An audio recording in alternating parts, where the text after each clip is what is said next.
Hi and welcome to my channel. In today's video I'm going to be talking about all of the baby products and things that I kind of regret buying. Stuff that me and my fiance bought ourselves for the baby, but also things that other people bought for the baby too that I either don't think were worth the money or were overhyped or that we just didn't get any use out of whatsoever. Having a baby is one of those occasions that is so exciting and it's so lovely, but it's also really expensive and it can be so daunting because it's such an oversaturated market. There are loads of different products claiming to just be the best thing that you can possibly buy when you have a newborn, and some of them really are, and some of them I just don't think are worth the hype. Now, I did a video about the baby essentials, the things that I absolutely loved and used to death when I had my baby. I'll have that link down below for you. All of the different things that you can buy, it becomes quite overwhelming, so I'm hoping that I can help you out on this. If you're not already subscribed to my channel, then please do so by clicking the subscribe button below. I post about 2 to 3 times a week and I cover all different topics like lifestyle, motherhood, beauty, fashion, career.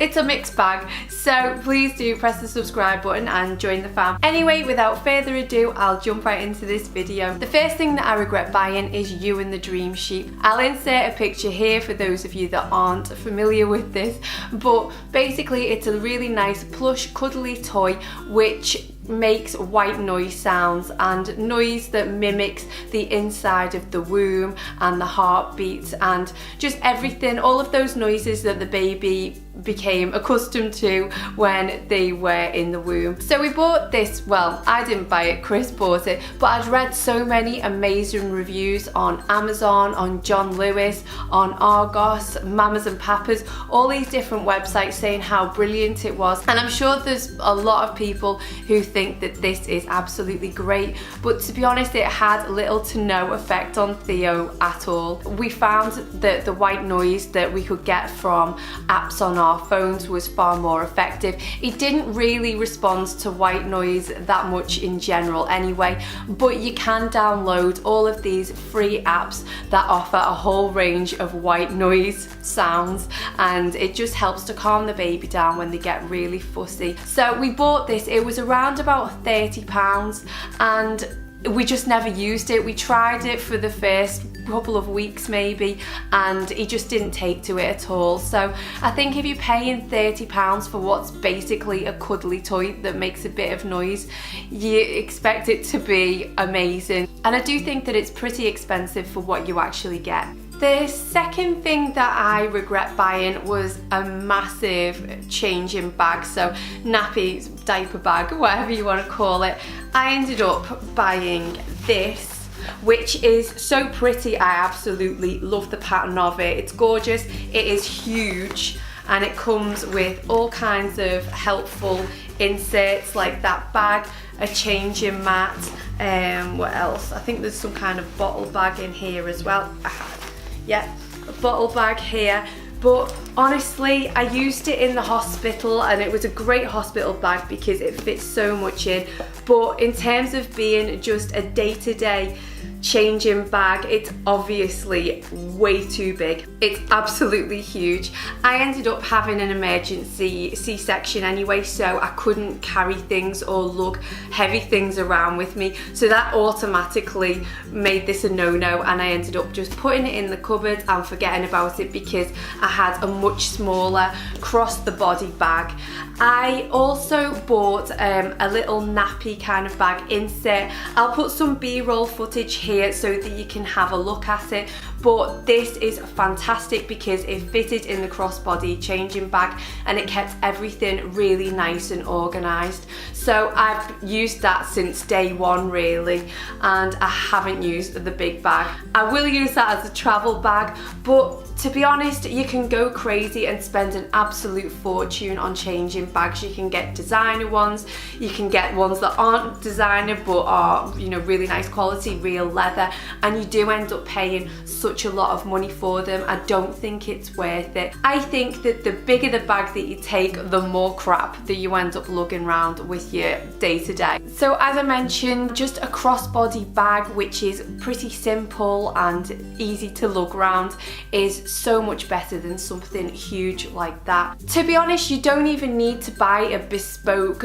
designer nappy bag. You can use one of your own tote bags if you wanted to, or just one of your larger bags, and then you can just add those extra nappies and change of clothes into a separate insert in your bag. So there's ways and means of going around it. The next thing that I bought and didn't even use was swaddles. Now, I ended up buying swaddles and took them to the hospital with me when I was going in to have the baby, and I didn't use them as swaddles. Basically, I just ended up using the swaddles as kind of muslins if I didn't have a muslin to hand. I never swaddle a baby. I don't even know why I bought them. Again, it was a total waste of money. I think swaddling looks so cute, and I know a lot of mums swear by it, but I just didn't do it, and it's one of those things that I thought I should buy, but I didn't actually need. The next thing on my list is really upsetting because they are so cute, and that is little newborn expensive shoes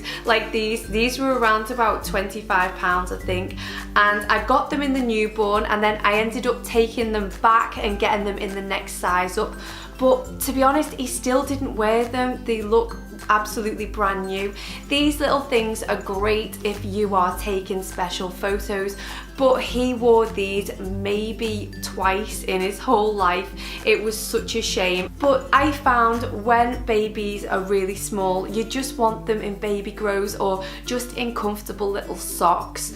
Things that are just easy to put on and take off. And fiddly things like this, as gorgeous and as cute as they are, I just don't think the baby looked too comfortable in them when he had them on. I ended up putting shoes on Theo when he was just pulling himself up and learning to walk, just before the stage when he was walking by himself. Now he has his own little pair of Converse which look adorable. I kind of regret buying these. I would much rather have put this money towards a nice pair of trainers or Converse or shoes of whatever style further down the line. Number 5 on my list is the 4Moms Mamaroo. Now this looks incredible. For those of you that aren't familiar, I will put a picture somewhere here for you to have a look at. It's kind of like a really fancy bouncer.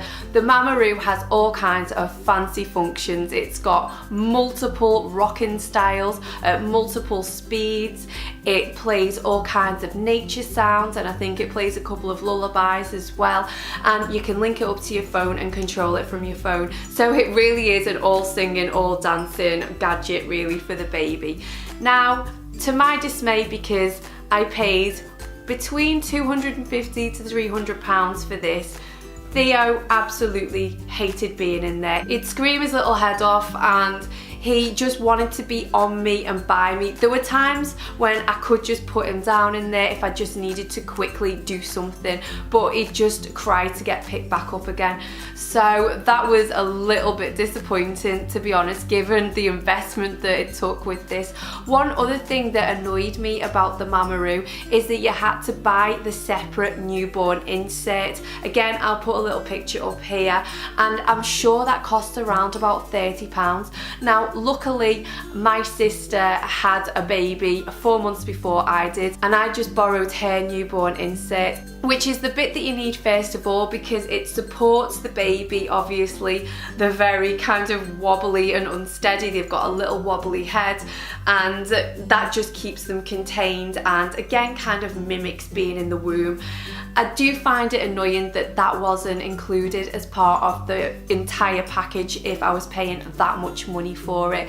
Now, maybe it just varies baby to baby. I'm sure there's other babies that love the Mamaroo and love all of those rocking motions. And obviously for mums who have been holding the baby all day long, it's such a godsend to be able to put the baby down into something that could potentially get them to go to sleep and free your hands up even for just a couple of minutes. Yeah, but that never happened for me. Anyway, if we have another baby, I will dig it back out again just just to try to get my money's worth out of it. But in terms of paying that much money for something, I don't think it's worth it. There's other bouncers and rockers or whatever they're called on the market that probably don't have as many functions on it that are just as good, if not better. Next on my list is something that we were actually bought as a gift, and it was a lovely gift, but we just didn't use it. It's such a shame, and that was a full changing table.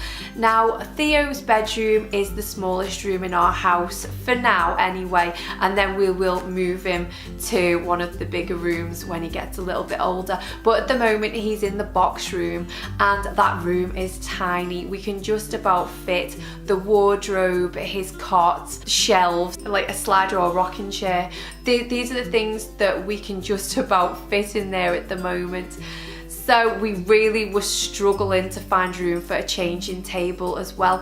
Also, I found that I just bought a couple of really sturdy, brilliant changing mats from IKEA, and I had one of those upstairs and I had one of those downstairs. If I needed to change the baby, especially at newborn in the middle of the night, he was already in our room. So it would have been a bit inconvenient to pick the baby up, take him into a whole different room just to change his nappy, and you know, or if I was downstairs in the day to take him back upstairs to put him onto the changing table. I just had a changing mat downstairs and I basically changed his bum while he was on the floor. Another thing about changing tables is that I just don't really trust how high up they are. Now, I know that if I put a changing mat on the bed, he is high up, but I feel like there's a lot of room at either side with the bed. On a changing table, I just find they're quite narrow, fiddly, and especially as the baby starts to get a bit older, they start moving around much more and trying to grab at things and do things.